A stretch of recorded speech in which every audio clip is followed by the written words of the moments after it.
So in the previous segment, we have learned a lot about the error propagation in case of two physical quantities are being added, subtracted and taken product. Now it's the time to see what is going to happen for the error when two quantities are being divided. Now, in the division part we need to understand. So let's suppose I have a quantity Z that is representing the ratio A by B. Now there must be some error that is being introduced in the measurement of a quantity A and the measurement of quantity B. So what should be the error that is introduced to the measurement of the quantity Z? Now, before moving to that, let's see the basic idea of a binomial expression. So this binomial expression idea that I am going to give you is very important for solving questions in your medical entrance examinations. So let's suppose I have a quantity Z which is equal to 1 plus x to the power n. Now obviously you can open up this bracket depending upon the value n, but let's suppose in a special case, when x is actually very much less than 1, this Z quantity approximately comes equal to 1 plus nx, because the higher order terms are being neglected, and this is the main approximate binomial expression that we are going to utilize in this as well. So utilizing the same result, we have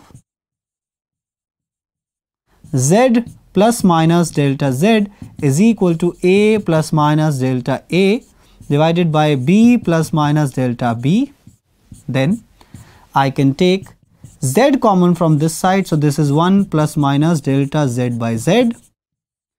Now on the right hand side, from the numerator I can take A common, so this is 1 into 1 plus minus delta A by A divided by B is taken common from the denominator, so this is 1 plus minus delta B by B. Now this quantity Z is A by B, this can be cancelled from both the sides. So we have 1 plus minus delta Z by Z is equal to 1 plus minus delta A by A multiplied with 1 plus minus delta B by B to the power minus 1. I hope this is clear. This is in the denominator, so I have multiplied in the numerator by the powers minus 1 by taking the powers to be minus 1. So assuming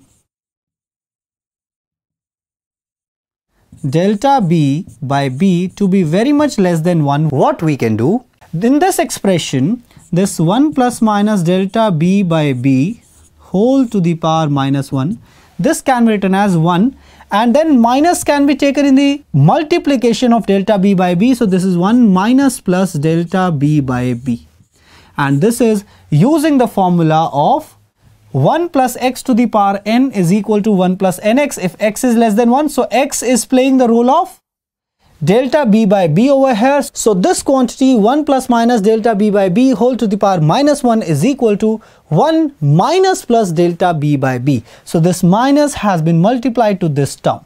Now this can be substituted over here. So we have 1 plus delta Z by Z is equal to 1 plus minus delta A by A. So this is actually 1 plus minus. So multiplied with 1 minus plus delta B by B. Now let's open up this bracket. This is 1 plus minus delta Z by Z, and this is 1. Then if I multiply the first term, this would be plus minus delta A by A. Then the next term is minus plus delta B by B, and then the next term would simply be minus plus delta A by A multiplied with delta B by B. Now proceeding in the same manner that we have gained for a smaller fractional errors in respective quantities.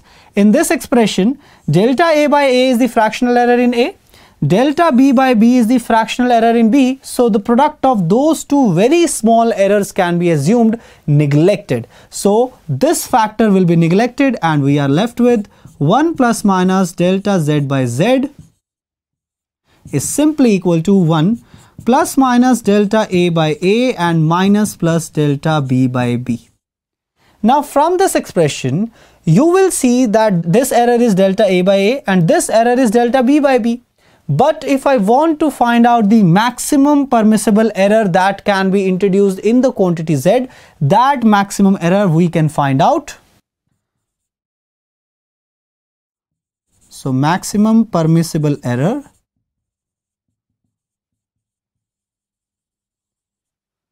in Z, delta Z by Z is equal to delta A by A plus delta B by B. So that's how the error propagation in division also can be studied. The same expression that we have got for the product of two quantities, same expression is being derived for the case of division of two quantities. Now in this case also, the fractional error in the final result is actually the sum of fractional error in all the quantities in numerator and the denominator as well. So that's how the maximum permissible error can be studied. So whenever we are doing the maximum error studied, we always take all the errors in the same direction. So when I am taking this as positive, so this is plus delta A by A. This is also positive, so that is plus delta B by B, in order to get the maximum permissible error. So I hope the expression of errors in the case of division is very clear to you. So let's move on to the next category and more detailed applications of these concepts. Now, errors in the case of a measurement of a quantity that is raised to a power. So let's suppose if Z is equal to, for example, A square. It can be any power, but let's suppose a simple example, A square is taken. Now again, if I expand this up, obviously I am going to get the same expression in the case of Z is equal to A into B. Instead of B, I will have a quantity of A. So in this case, what do we have? That is delta Z by Z is delta A by A plus delta B by B.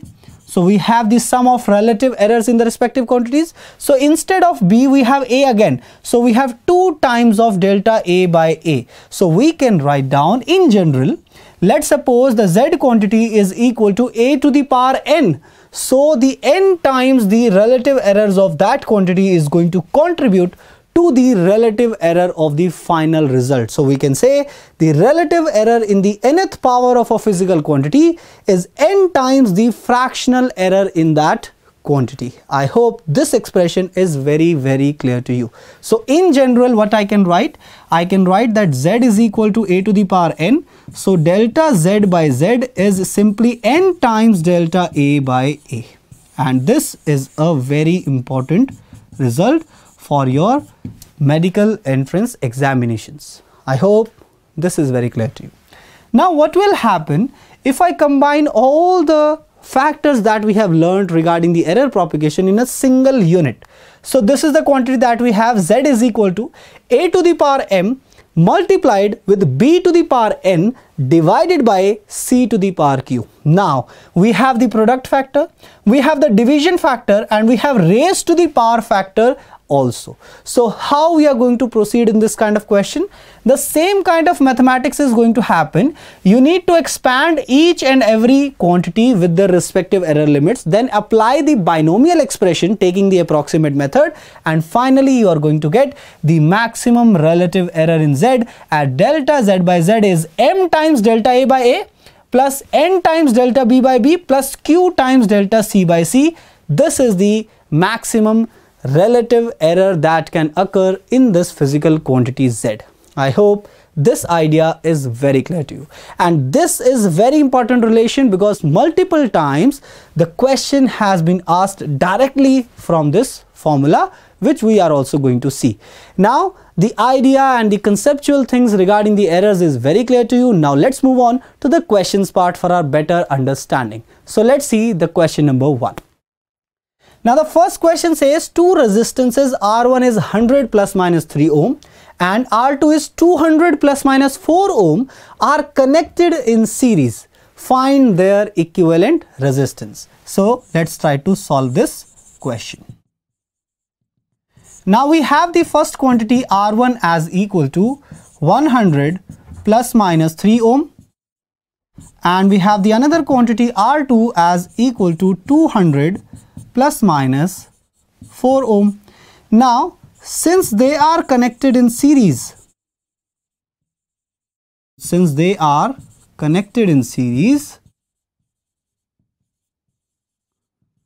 tell me what should be the R equivalent? R equivalent would simply be R1 plus R2.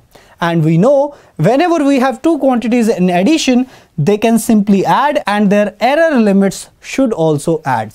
So what we can write in this expression?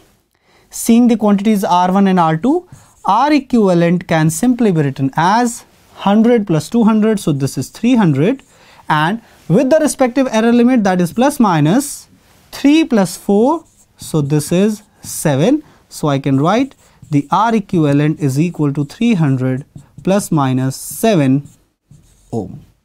And this is the final answer we were actually searching for in this particular question. I hope the idea is very clear to you.